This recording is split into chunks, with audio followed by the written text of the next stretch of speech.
Greetings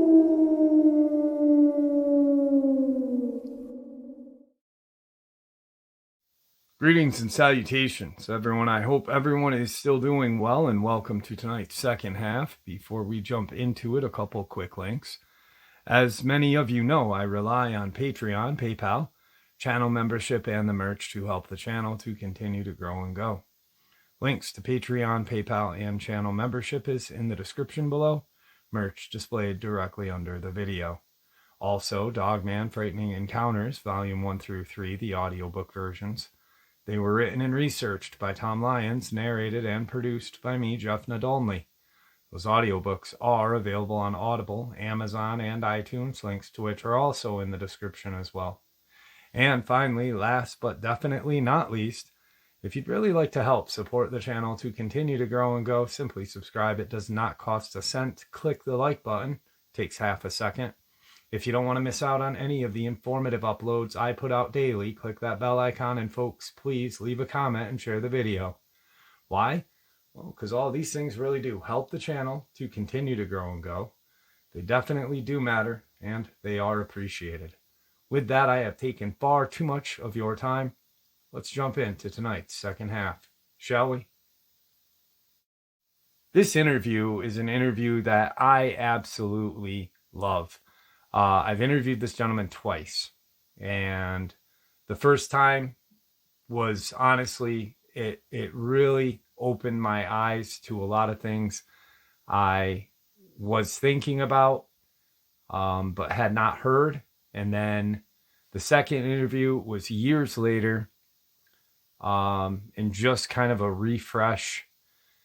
Both amazing. The gentleman is amazing, and I think you guys will really like this one. Bill, how are you? Doing great, Jeff. Thank you. How you doing? I'm doing good, and I appreciate you taking time out of your day. I know you're a busy guy to come on the show and share what went down with you. You bet. So right now, I know you're a busy guy. I'm just going to turn the floor over to you, and you can share with us what happened. Okay. The floor is yours, my friend.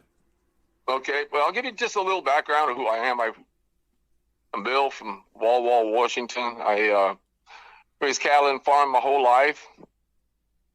First thing I remember in life is Christmas, getting my pellet gun at 4 years old, and started hunting at 4, shooting sparrows, things like that.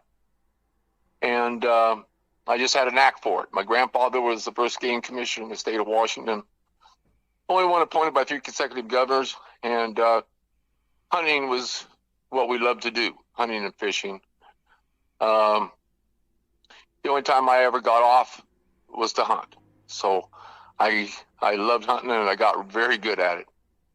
And I'll take you to what started this. Is my son-in-law and I and 2 other people went up to our cabin, which is in Oregon, just on the Oregon side of the border from Washington, right out of Milton Freewater, Oregon.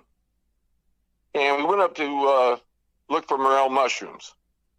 And each of us had a kid or 2 with us.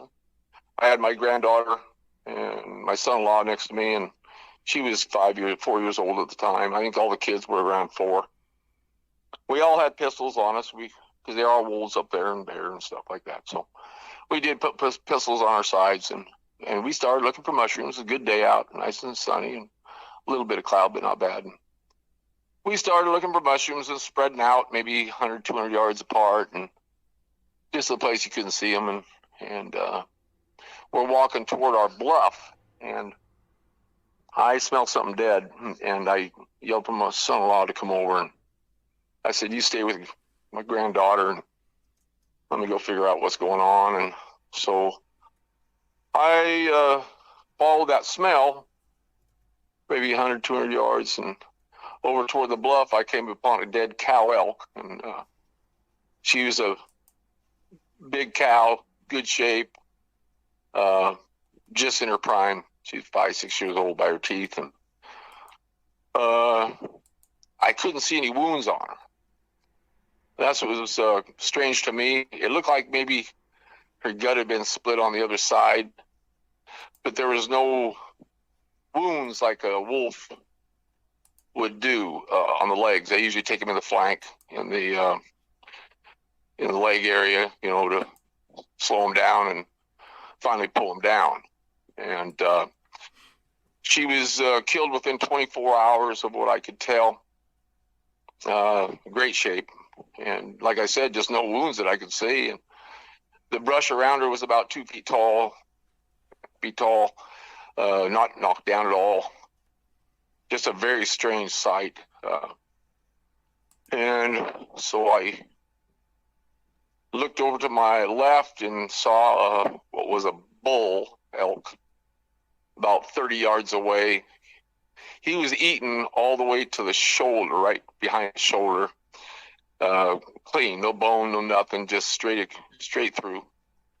No wounds on the front of him, no nothing else. He was a good bull, probably 3-4 years old. His nubbins were just starting to come up velvet, about 5 inches. And the funny thing about that one was some of the hide was kind of rolled up, like it had been pulling on that hide, back to get onto that meat. And it was real fresh too. It was just an odd sight because they usually don't kill two that close together. My first thought was maybe it was 2 cougars, a breeding season maybe, and maybe 2 big cats, took them down. But there was no biting in the neck because they'll jump on their back, grab in the neck, grab them by the end of the nose, pull the nose around, bite their neck. Just very strange. Right. No bones.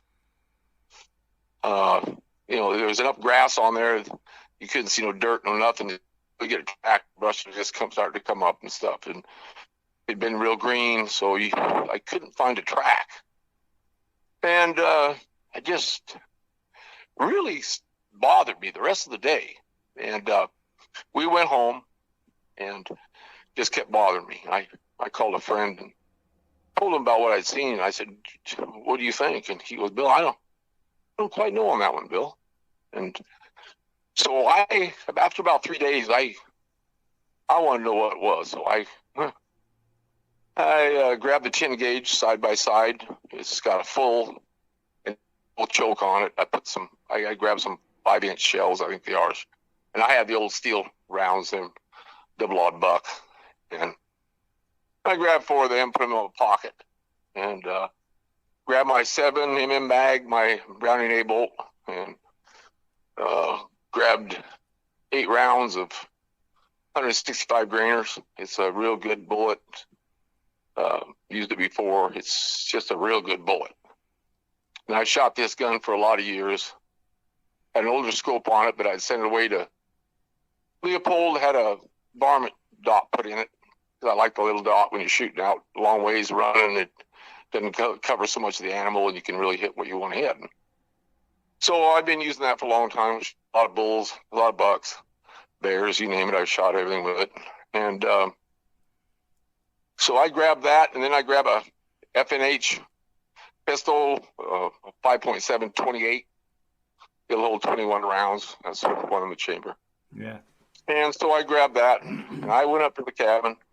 About a 45, 50-minute hour drive, which would be a road called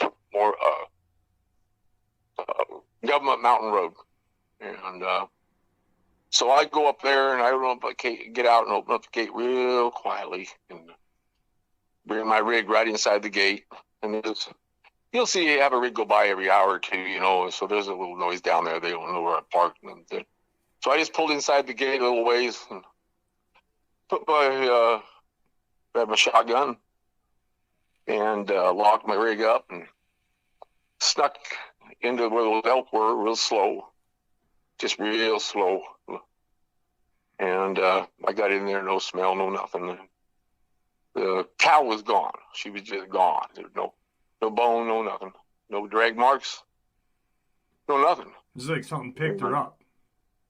Pardon me? Like almost like something just picked her up and carried her away. It just didn't make sense. There's no bone, no hide, no hair, no nothing. Wow. So then I went over to the bull, and he's gone. And there was one little bone, about 2 inches long, just a little bone. That's all I could. It was a jawbone, and that's all I could find. And I'm sitting down there and I'm kind of knelt over and just kind of trying to suck all this information up. And I kind of hear this growl. And I instantly know it's over the bluff. And it's over the top. I've got a bluff on our cabin that runs about, maybe a mile long.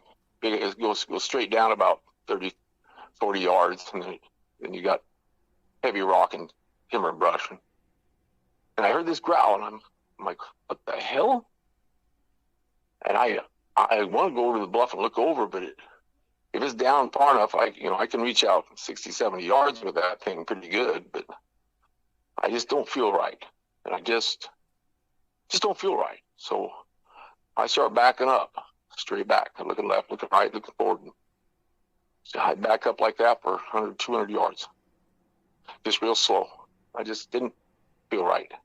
And so finally, after about 200 yards, I turn around, I hightail it back to the truck, and I put my Magnum there, put my 57-28 on the side, and I grabbed my 7mm Magnum.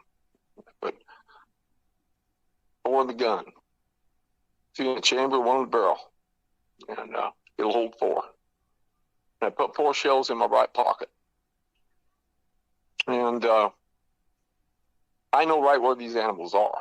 So I go through the timber, and it goes down to get out. I want to get out to this long ridge. It's to the left of it. And from there, I can see anything. It goes for 2 miles straight down, and real steep ridge where just sparsely tree after you get out of the timber, and then it's just a couple of trees, and it starts going down real hard, rock and everything else. So I go down to that creek that goes by there and go up the other side and timber and go down the back side of that ridge and come around, and I want to get up to this one place. And so I sneak up there, and I got a red pack on. I got my spot scope, my binoculars in there, and I got a camo jacket on. And I walk up to that top of that ridge and just put my pack right there and get my gun on it, and I'm down looking around, and I don't see nothing. It's a pretty nice day out. It's about 3 o'clock. I got, I don't know, a couple hours left of light. And I'm just sitting there. I'm just looking. I don't see nothing going on. Don't see no animals. It's just quiet as hell out. And not much of a breeze at all, just hardly anything.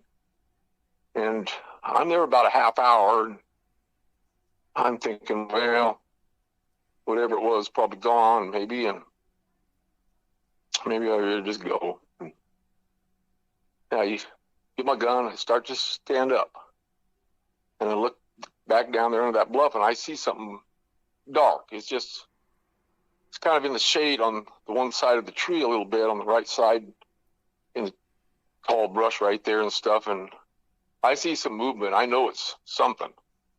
And so I get back down, get my gun back on there, and I just can see pieces of it in parts every once in a while. And I'm sitting there watching it going, oh, it's maybe a bear. I think it's a bear. Most of the cougars are lighter colored gray, black. I mean, they're not real black. A lot of them.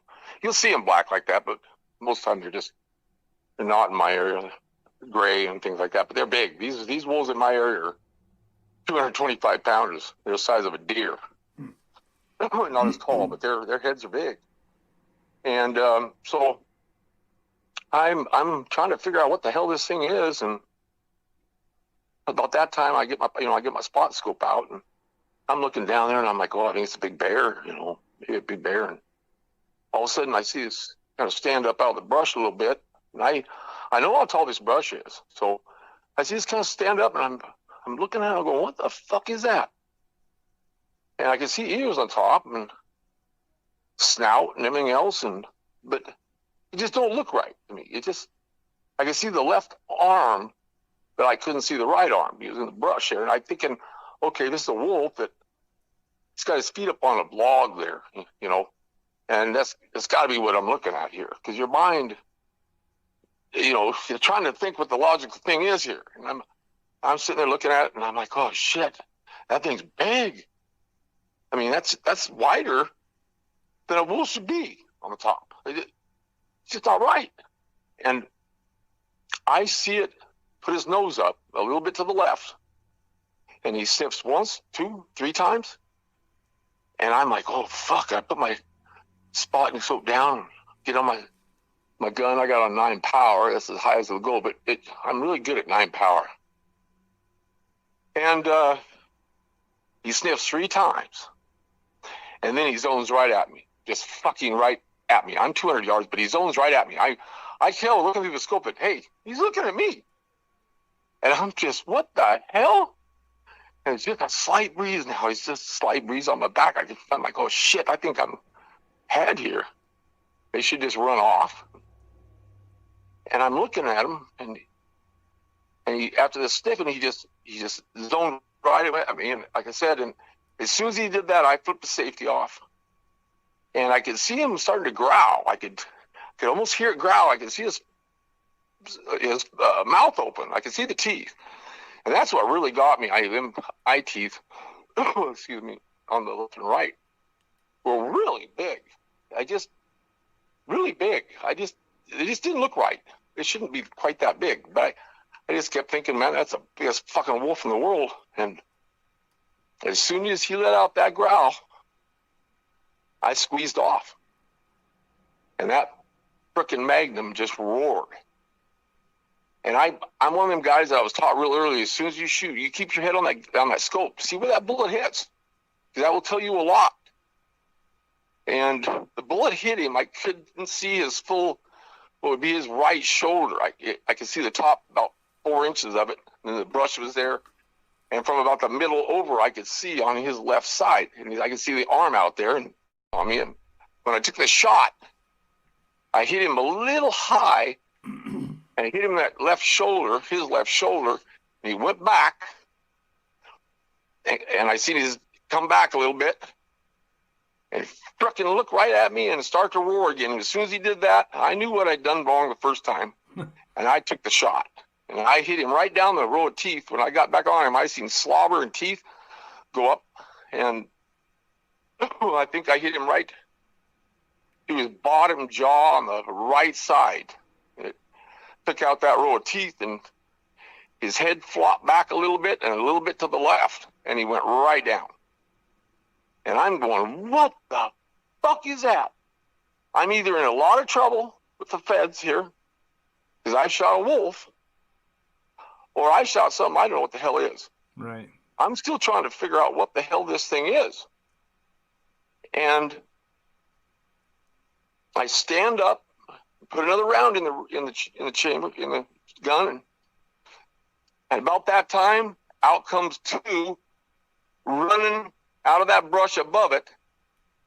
They're just a little bit above that, and here the first one runs out. He's black, and the other one's brownish, and he's right below him, but they're about 30 yards apart, and they're running toward that creek that I got across. And I instantly know they're either running out of the country, going to go up that draw where that creek comes down, or they're going to come around to me, because that's what animals do in this area right there. And I'm trying to figure out what the hell I should do here. And as soon as they run out, I sat down real quick, because that's what I always do. I always sit down. I like shooting from a sitting position if I can. That's my best way. And I sit down and get on the first one, and he is running so damn fast that I take the shot, and I hit right behind him. And I don't miss at 150 yards running full bore. I mean, I just don't do it. But this thing's running so damn fast, I hit right behind him because I seen the bullet hit. And I crank another round in, and I can tell right there that I'm not going to be able to get on that first one. He's going to hit that timber before I can get a shot at him. So I get on the one below him, and I put it just a little more ahead than I did before, and I shot, and I think I hit him in the rear end somewhere. I thought I saw him just move a little back. I couldn't, I mean, it wasn't like that was a normal deer or something else. It had really screwed him up. And just made a little movement. So I get up, and I'm like, oh shit. So I grab my other shells in my pocket, my other 4, and cram them in the gun. And I'm thinking, oh, Jesus Christ, are they going to come out right here like 50 yards from me, running at full bore at me? Or, it's maybe 60 yards. I kept backing up on that ridge. And I finally got to the place where there's just one tree there, because it'd be like one tree and it'd be 20 yards and one tree and 20 yards. And I just left my pack and I backed up a bunch and got by that last tree on that ridge, because there was no more way to go. I can't get down. It'd take me an hour and a half of running to get to the bottom, or an hour. There's just no way out. I can't get out that way. I can't do it. It's the last, thing for me here. And so I back up real fast into that tree, leave the pack on the ground, and I turn my scope from 9 to 4.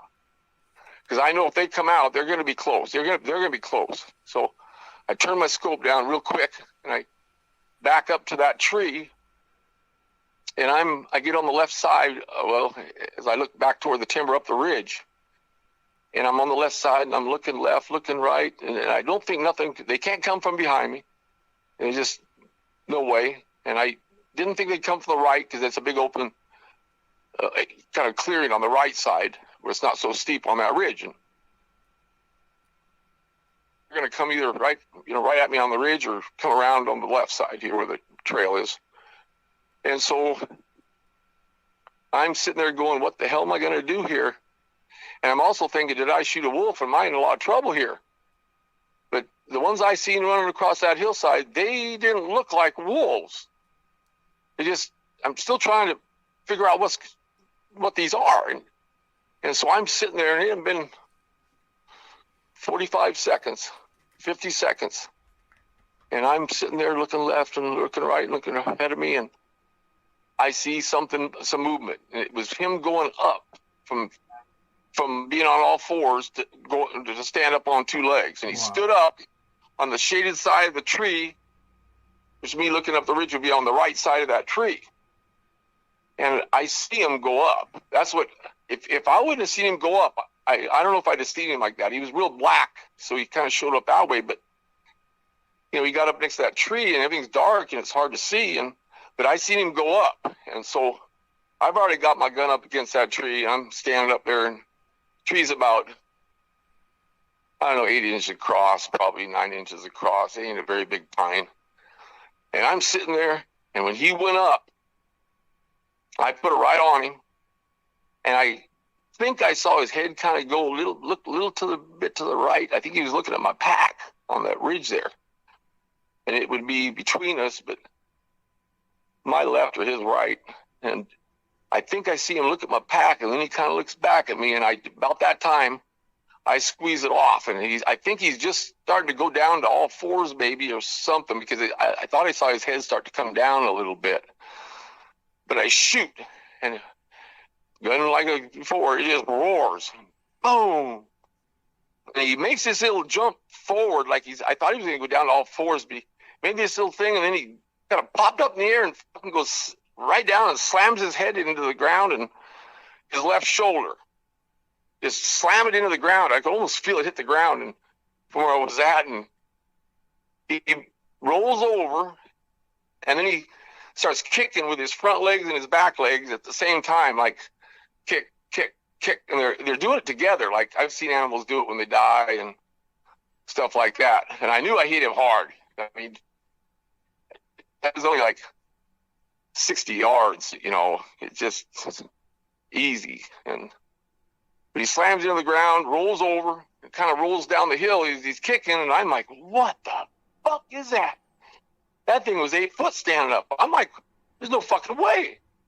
There's no way in God's earth that a wolf could learn how to do that. I'm trying to still feel like, what the fuck I'm looking at. And I'm a big Helsing fan. Always loved vampire movies and werewolf movies. I never believed in them, but, I liked them, liked the movies, action movies and shit like that. But that damn thing looked like a Helsing fucking werewolf. He's 3-4 feet across the top. And after I got over there, but so I'm sitting there, he knocks him down, slams his head, left shoulder to the ground, he rolls over, and he kind of kicks down the hill and ends up stopping in some brush on the left side of that ridge. And he's kind of kicking a little bit, not as much. And I'm sitting there thinking, what the fuck? There's got to be another one around here. And I'm just going, oh, shit. And so I kind of bend down a little bit, and I'm just sitting there. And I'm just sitting there, and I'm going, God, I know that the other thing's got to be here somewhere. And I kind of take a step to my left and look over that ridge where that rock is, and I look down there, and right above the brush down below me, maybe 50 yards, I see the back of one. He's walking to my left, trying to get around me. He's trying to hook around that ridge to get behind me. And I'm just like, oh, fuck. Didn't like the shot. And I picked up a rock, and I threw it behind him. And it was about the size of a baseball. And I threw it about 20 yards behind him. And it makes a clang on the rocks and shit. And he stands up and turns around, and I let him have it right in the side of the head. Boom! And he just goes right down. I see him roll down the hill, and that was it. No movement, and after that, no nothing, no kicking. I'm just, whoa, what the fuck? And I'm like, shit, I got 2 shells left, and I got them. And I'm just like, what the hell? I can't wait to get a picture of this and bring some people up here. And I walk over, and I want to see what the hell I'm shooting here, because I don't want to be in trouble either with the feds and shooting a wolf. And I walk over there, and his feet are kind of downhill a little bit at 3/4, and he's laying on his left side. I can see the left or the right paw or leg or whatever when you want to call it. And his mouth was open, and I hit him right above the left eye on the inside, because it kind of popped his eye out a little bit. And there's some blood there, and I'm like, what the hell is that? And I put my foot on him and try to roll him over a little bit, and I can't even do that. And I'm like, what the hell? This thing's got to be 450 pounds. I mean, this is as big as a bear.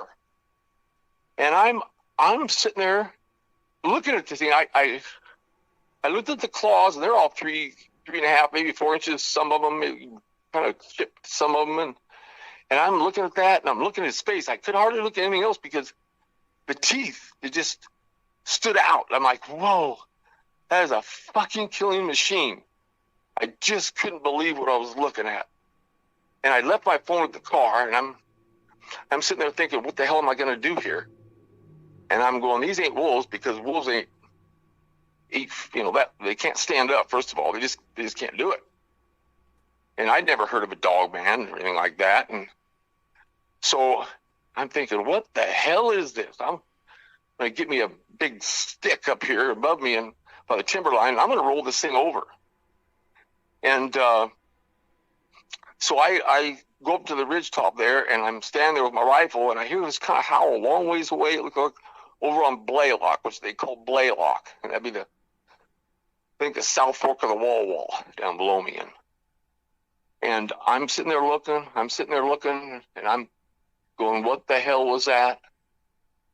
And I've only heard one wolf howl during the day, and this one just sounded different. And all of a sudden, I'm looking way down below me, and I see 2 of them damn things running right out of the creek bottom, right above the timber, coming around. And they'd hit a little timber pocket, and I'd see them go in there. They'd come out, and they were coming up my way. And I couldn't tell if they were going to come up my ridge when they got there, or they're going to cut them up that basin. And I instantly feel fear. I've never felt fear except once when I got chased by a bear and I ended up slapping it in the face, and luckily it all worked out all right. But they're coming out of that bottom, and they are running like mad. And it'd take an elk or a deer 15 minutes to get up there, even if they could run that hard, real hard, full bore up that. So I'm thinking, what the hell? And I'm looking at my gun, I open it up, I got 2 rounds left. And I'm thinking, I'm in trouble here. I don't know if I can take these down running with 2 shots. Everything was wrong. Felt wrong. Everything was wrong. And I wanted in my truck at that moment, right now. So I grab my pack, and I run like a baby. And I run down to that creek, which only takes me going sideways about a minute. A minute and a half I was running. And I hit that bottom, and I started going up that trail to the cabin, and I'm going as fast as I can. And I get up to the cabin and I puke because I pushed myself so hard, and I've done that a couple times in my life hunting, and I just, it was too much, and I just puked. And then I start running again, and I run down to my truck, which is probably 300, 400 yards down toward the main road, and I jump in that sucker, and I turn around, and I was going to leave the gate open and just go, but I just didn't want to do that. I just didn't want somebody coming in and breaking into our cabin and shit. So I pulled outside the gate, I ran, I shut the gate, and I take off. And I'm going about 40 miles an hour for the first 2 miles. I was hauling ass. Somehow to hit him. And it's steep and everything else. I shouldn't have been going that fast. And I got about 2 miles down the hill, and I'm trying to figure out what I want to do here. Who do I call? And who do I try to explain this to? DNR, state police, my friends. What the hell do I do here? And I instantly know that if I get a hold of the DNR or police or anybody else, they're going to have me go back up there, and they're not going to let me have a weapon. Yeah. Now I just didn't want to go back up there in the first place, and I didn't want to go back up there with no weapon. And so I come home. And this, you can't believe this, but I Googled real walking wolf, and fucking comes one of your stations. And I'm like, well, what's this? And I listened to one or two of those, and then I get one on there with Victor. And as soon as I heard him talk for 5 minutes, I knew he was a truthful man. And he was like me. He was just my type of person, somebody that I could work with and everything. I just knew.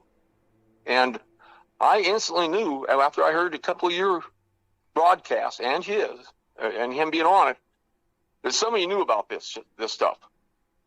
And I'm trying to think what the hell they know about this stuff, but they're not saying nothing. And I'm trying to figure out what I should do. And so I just, for the first couple of days, I didn't know what I wanted to do. Right. And I'm starting to think if it was some type of hybrid wolf or something, I'm going to be in trouble. I left my rounds up there on that hillside, and I am freaking out. And I think on the fourth day, I get in my rig, and I would grab my 10 gauge, and I grab my SCAR, put a 100-round drum on her, gave me a 57, and I go up there, and I drive right up to the cabin, and I haul my ass out to that ridge, and I picked up all my shells. And then I run back to the cabin, and I come home, and I threw one out the window about every 2 miles. And I come home. And I hadn't been up there getting mushrooms. I just kind of discouraged everybody from going up there. Oh, I can't go. It's not go good. Everybody's been up there. There's no mushrooms, blah, blah, blah. Because I'm afraid that my son-in-law, he just started hunting 5-6 years ago, and I'm teaching him everything. He's killed some beautiful bucks up there. But I didn't want him to go up there. I just didn't want him to go up there. I didn't want my grandchildren up there. And just really bothered me. And come home and never told anybody until about 2 years later. I'm talking to my son-in-law. He goes up there a lot. He can't hear very good. So I'm talking to him, and I tell him, okay, I'm going to tell you something, and you're not going to believe me. But I'm going to tell you, and I'm not going to tell him. I can tell you once. We ain't talking about it no more. And so I tell him the story, and he gets a funny look on his face, and he said, "Well, I got a call from a friend that has ground up there, big grower, a big cattleman, and said he'd been seeing some black helicopters flying around that huge canyon in front of our cabin. And he said they're flying awful low, and they're going back and forth, and just something that they're not going to do for wolves right here. They're just not. And right then I knew something was wrong. And when I went back up, like Shell, that Dogman was gone. Right. He was not there. And I just couldn't believe it. I stopped going up there. I haven't been up there in a couple of years now. I just don't like the mountains that much anymore. I live in Wawa, and I can look out my window and see all the mountains about 10 miles away. And I just put a whole new feeling for going into the mountains. After I heard that they could track you somewhat, I did have an experience here at the house that bothered me a little bit. I was out by the pool one night, and I heard something. I didn't know what it was. And I went in and got my 10 gauge, looked around, didn't see nothing. The next morning, I go out in the gate in the back of my pool area. There's a big grated gate, metal rods going down. And when I went out there, those metal rods were spread apart. Some either put its head in there and spread that open, or I don't know what. It just don't make sense. There's no way. And so that got me thinking that maybe they know where I'm at. And I am selling my house and downsize, but it's just a whole new experience. I just put fear into me, and I'm one of them guys that never been scared of anybody, especially if I had a gun in my hand. Yeah, like when you and I I were was talking, like one of those. The bigger they are, the harder they fall. I can take anything down in this world. Yeah, I knew it. I knew I was that good, and my nerves were that good. I knew it, and it just totally reshaped my world. Yeah. And I'm going to go up there this spring. Right now, you can't even get in there. Too much snow. But I'm going to go up there this spring. I'm going to go up by myself. I don't want nobody with me. I don't want to have to worry about somebody else. And I'm going to go up and I'm going to make sure those other two are not there. I don't want them there. I don't want them around my kids or my grandchildren. And I just don't want to wreck his world. And I'm going to go take care of it. I'll take care of it. I'll die trying. I've had it with it. If I can do that, I think I'll clear my mind and maybe feel better about going to the mountains. Yeah. But I know where to set it up. I know every inch of that ground, and I've got a little bit of an advantage there. And I truly believe that you have to hit them in the head. I think anything unless you got a 50 cal or something good size. I don't know, in the body with a 300 Ultra Mag. Maybe I don't know. Or something like that. Yeah. Well, they seem to be awful hard skinned or something. I don't quite understand that part. It don't make sense to me. But I hit the first one pretty damn hard in the shoulder. If I was a wolf, he'd gone down. Yeah. There was none of that shit. Now, just so everyone knows, just so everyone knows, Bill is not like, this guy is a rancher. He's raised cattle his entire life. He's had to take cattle out of the mountains in the dark on horseback. And thousands of times. By doing thousands. This, I all my ground goes around the Mill Creek watershed. And so I was the only guy for years that could go into the Mill Creek watershed on horse anytime I wanted. Unarmed. And I knew it like the back of my hand. Unarmed, right? Unarmed, yes. Most of the time, unless it was, I was looking for coyotes to take the pelts off, or it was deer season or elk season, and then I'd always carry a gun on the scabbard. But 3/4 of the time, I never had a weapon. Right. Never. And I said to him while we were talking, I said, Bill, just imagine being out there, how many times one of these things were near you when you were unarmed. Had to be. Had to be. It's insane. My horse, we made a lot of noise, a lot of steep country, and a lot of the time I'd have to get off and lead the horse, because it's that steep. And I've had thousands and thousands of miles and hours in the mountains by myself or with my hired man riding, getting cattle out. I'd ride about a month every year, getting them out, month and a half. And nothing ever scared me. Nothing, right. Ever. Bears didn't scare me. Nothing scared me. I knew with a gun, and nothing would take me on my horse. I've seen cougars fighting, rolling down the hill. And like I told you before, I seen one come out, kill one of my cows and drag it up the hill, a bear. And he ended up being about 550 pounds. He was one of the biggest bears we'd ever seen in this country. But I don't know what he was dragging him uphill for, but he wanted him uphill for some reason on that open hillside. And I was too far to yell, and I didn't have no gun. So he got a free meal on me on that day. Now, something that you mentioned to me, there's some loggers that are buying some property up there, and one of them had asked you a kind of a weird question about going up on that mountain. What was that like? What do you feel about that? I was up there after that. It was about a year later, and I kind of went over to that same place where those elk were, and his line was about, I don't know, 50 yards to my right, and he was there on his bike. He came riding up with another guy, and he come up to me and asked me, he goes, "You been hunting out on that ridge and shooting?" And I said, "No." And he said, "You sure?" And I said, "No, I haven't been up here in a year." And we left it at that. He knew I would tell the truth. Even if I was out there shooting, I'd tell him. Right. And it was just kind of an odd deal. And he just looked at me funny. And see, they clear cut everything to my property. So my ground starts with heavy timber, and anything that's out there feeding, they're going to walk over and get to that clear cut and say, "No, stay on this side. We got all this feed and trees to hide behind and everything else over here." So, you know, we got we got some wolves in the area and everything else now, but yeah, this thing here was no wolf. Yeah, it just wasn't it just wasn't a wolf. Yeah, I tell you the truth, I don't know what it was. You know, at the time I had no idea. You know, until I got a hold of your website, I didn't know I didn't know it was a Dogman around. Right.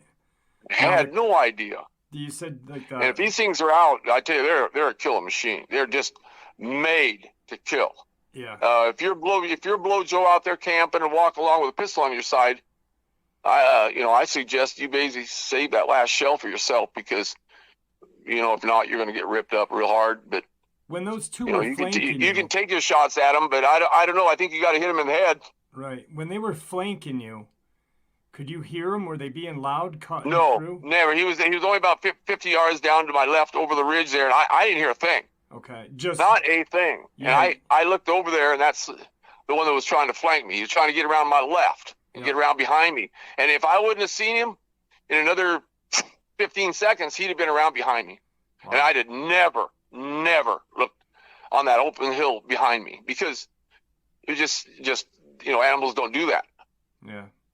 That's another thing. And I mean, like you said, I got lucky. I admit, I got lucky, but I'm also a good shot, and I think that saved the day for me. Yeah, but that just gives more credence to them being a killing machine. You know, I mean, that's thick wood. I've been on the Wall Cattle Motor. I was on the Wall Cattle Motor board of directors for 19 years. I'm not an idiot. Right. I know what kind of animals are around here, and that was not anything I've ever seen before. It was totally off the books. Mm-hmm. I don't know what this thing was. I know now what it was. Now, just a stupid, not a stupid question, because no question's stupid, but when that thing stood up and you saw it, did Sasquatch or anything pop into your head? Did you think about that? No, because I could see the two ears on the top. Okay. And he had his arm, I think, around the tree, or had his arm on the tree, his right arm. Yeah. I couldn't see it, but I just had a feeling that he was using that tree to, as try to get behind a little bit. But if, he was on the shaded side, if I wouldn't have seen him move up, I wouldn't have seen him for a little bit longer. That's insane. I just wouldn't. Yeah. That's insane. And I'll tell you what, they're big. I think if you saw one in the wild, you'd freeze. I think people would freeze. Yeah. And that by freezing down, you're gonna lose your life. I'm glad I was in a car when that one came out of the woods. Oh boy, yeah. Because if not, if they make up their mind up, they're gonna come. They're coming. Well, that's they're killing out. They're a killing machine. They're smart. They're like Jurassic Park all over again. Yeah, very smart too. Like when I had my he wouldn't have been coming around behind me if he wasn't smart. I knew that. Yeah. When I got done, I was. That's what really freaked me out, is they were so smart. Yeah. And to zoom on right where I was, that was another thing. My gun roared. I didn't think he'd get the other two. I knew the one thing, but I didn't know the other two were there. Huh.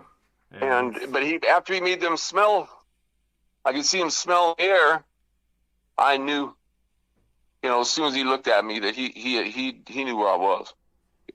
He was smart, real smart. Now, do you have any are there any other like ranchers or farmers that you talk to that has anybody ever like mentioned anything No, like this to the you? only thing is I talked to the girl that I raised cattle next to my whole life. Very truthful person. I asked her a couple of years ago, you know, had any problems with wolves this year? And she said, well, she was up getting cattle out, looked around that long, big ridge, and she said she's seen a wolf chasing one of her cows. And you know, she never had no gun, and she's too far away. But she said, man, there was a big wolf, and that cow was as fast as it could, and that thing was right on its ass. She said, I think it got one of my cows. Wow. And she lost, I don't know if they lost something like, one neighbor lost 8. And that's just unheard of. I a long time ago, I'd lose 1 a year, maybe, or 2 or something, you know, but I wouldn't lose 8, you know. Yeah. What bothered me, when I got home, after I seen the elk, I was mad. I was wondering what the hell did it, but I was mad because I thought that they had killed too much. I thought, you know, if you want one, kill one, eat it, but don't eat it. You're killing more animals than you need. Right. But you know, after I got up there, I seen they eat it all. I guess they need more. But at the time, I was just kind of mad. I was like, "You bastard wolves! You know, you son of bitches!" Yep. And I just, you know, for the first day, I kept thinking, "No, it's got to be a cougar kill. It's got to be a cougar kill." But nothing felt right on it. It didn't feel right. Well, like you said, there was no marks on the back or the haunches, the neck. Yeah, there was nothing, not a mark, not a mark. That's insane. Couldn't understand it. Never seen it like it before. And the way it was eating off, that bull was eating off. He had his front legs there, but right behind them legs, that thing was just sheared straight off, like somebody took a chainsaw. Wow. It was just so strange. And there were, you know, no other bones there at all. You know, just a strange thing. They usually hone in on one elk and kill it, knock it down. Yeah. Well, this bull was too close to this other cow. They shouldn't have been taking 2 at the same time. They usually don't do that. They just won't. Most of the time, they'll always try to get that one down first, and then if there's another one around looking, they're going to take it. But it was just such an eerie, weird feeling I got from the start. Yeah. As soon as I walked up on it, within 15 seconds after looking at it over, I knew something was something I'd never seen before. And regardless, elk are not a small animal either. They're big. I mean, they're a very big animal. A deer, you know, but an elk, they're big. Yeah. Yeah. I mean, they're big. And you get a bull, I mean, he was big. I could tell by his front shoulders. He was in good shape. His neck looked good. His teeth were great.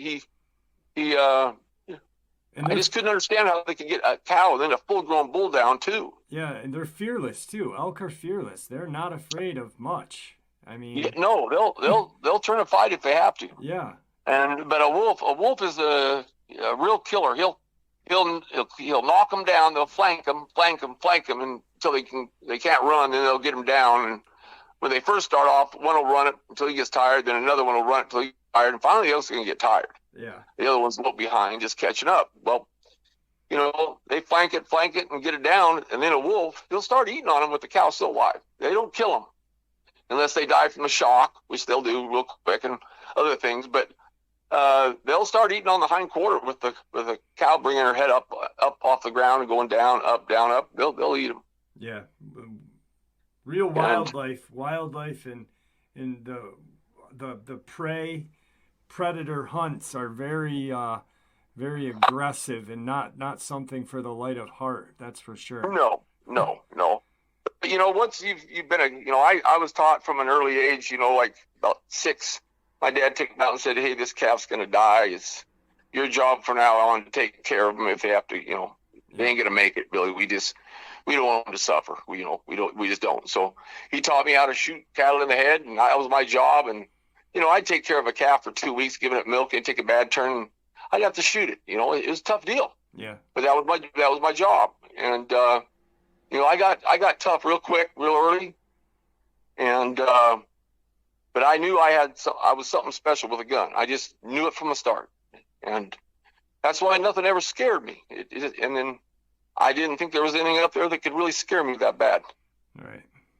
But if what I know now, I wouldn't go up there without being so armed up that, you know, I'm going to be armed up. Yeah, absolutely. I won't even go. I wouldn't even go from my cabin out to the outhouse without carrying my weapon no more. I just wouldn't. It's just that's what it's done to me. But we'll see. We'll see what happens. Bill, do me a favor. Don't hang up when we end the interview. Okay. I want to talk to you for a few minutes after. Is there anything that you'd like to say to the subscribers that are listening? I'd say, just be careful. If everything gets quiet, look around you, be careful. Try not to go in the woods by yourself, and try to carry a weapon, know how to use it, and just have fun. It's one of the millions of a chance to run into one. I've been up there that long. My number came up. Yeah. But most people, I don't think, will ever run into them. I think, Bigfoot will run into. If you do, it's just a freak deal. Yeah. And, you still want to have fun. You can see what it's done to me, and you really just don't want to see them. So I think what I've heard is you can just kind of don't look at them, just walk away. And most of them will leave you alone. They might be curious, whatever. Unless one's really pissed off and he's made up his mind that, he's coming, then you better get your shit together real fast. Yeah, absolutely. Yeah. Yeah. All right, buddy. Well, it was great talking to you. I appreciate it. When you go up this spring, keep me in the loop. I'd like to know what's going on. I will. I'll keep in the loop. You'll be the first person I send a picture to, buddy. I appreciate it. I'll talk to you soon. I'll keep my phone on me this time so I can get pictures. Yeah, definitely. Yeah. Bring a GoPro or something with you. Yeah, always have something. I just thought I needed it that day, and I sure wish I did. When you get out of the woods, hide that SD card too. Get that SD card out of there as fast as possible. What was so weird is as soon as I sent you that email the other day, about 4 days later, my phone got hacked. Yeah, and I took it into the guy that works there. It was a good friend of mine. He's a genius on these, and he worked for 4 hours on it and still couldn't figure it out. He said, "Bill, I can't figure out how this hack got in there, what it is." He goes, "I've never seen anything like it before." And so I had to get a brand new phone. And the email friggin' said straight up, "Jeff, I had a shootout with one of these. I killed one." Yeah. Something, and then I emailed you back a couple days later, and you're like, "Hey, I just got my phone back, got a new phone." And then you told me what happened, and so you kind of made me think a little bit about it. Now, I'd say it's an 80% chance that I did get hacked by some type of agency or something else. This guy said that whoever did it really knew what the hell they were doing. Yeah, especially with the black helicopters around your property afterwards and stuff. Very strange. Things are strange, yeah. Absolutely. Very strange.